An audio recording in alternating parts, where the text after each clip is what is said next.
मैं राष्ट्र के गौरव का सम्मान करता हूँ, देश में शहीद होने वाली वीरों का गुणगान करता हूँ। आदरणीय महोदय एवं मेरे साथियों, जिस तरीके से एक स्वस्थ शरीर के लिए अनवरुद्ध रक्त का प्रवाह आवश्यक है, उसी तरीके से लोकतंत्र के सुचारू रूप से प्रवाह के लिए निर्वाचन प्रणाली आवश्यक है। जिस तरीके से एक स्वस्थ शरीर के विभिन्न अंगों के बीच तंत्र का तंत्र समन्वय का कार्य करता है, उसी तरीके से लोकतंत्र में निर्वाचन प्रणाली विभिन्न इकाइयों के बीच समन्वय का कार्य करता है। दोस्तों, 1950 से हमारे यहाँ एक राष्ट्र एक चुनाव पद्धति था ही, लेकिन अस्थिर सरकार और राजनीतिक उठक-पटक ने इसे सफल कर दिया। लेकिन फिर से एक बार हम इसी विकसित भारत के लक्ष्य के लिए एक राष्ट्र एक चुनाव की कल्पना कर रहे हैं। ये संभव है, लेकिन हमारे सामने कुछ चुनौतियां परिलक्षित होती है। विकसित भारत हमारा लक्ष्य है, तो एक राष्ट्र एक चुनाव हमारा साधन है। गांधी जी कहते हैं कि लक्ष्य मात्र का, साध्य मात्र का पवित्र होना आवश्यक नहीं है, साधन का भी पवित्र होना आवश्यक है। यदि हम एक राष्ट्र एक चुनाव को पवित्र बनाना चाहते हैं, तो हमें कुछ चुनौतियों का सामना, उसका समाधान करना होगा।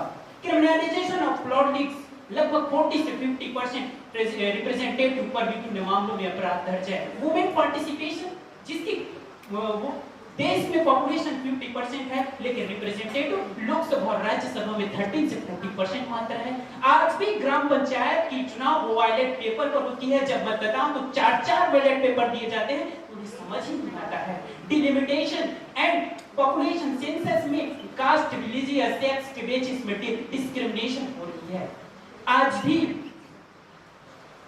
दोस्तों, ये एक राष्ट्र एक चुनाव देश के लिए एक अमृत की तरह हो सकता है, जो लोकतंत्र को जीवंत और अमर बना सकता है।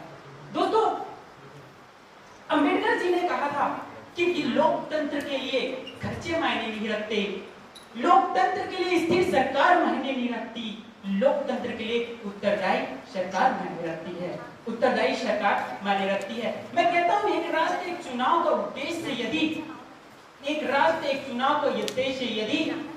राज्य सरकारों के अधिकारों का हनन करना है, मतदाताओं के अधिकारों का हनन करना है, तो इसे लागू नहीं करनी चाहिए।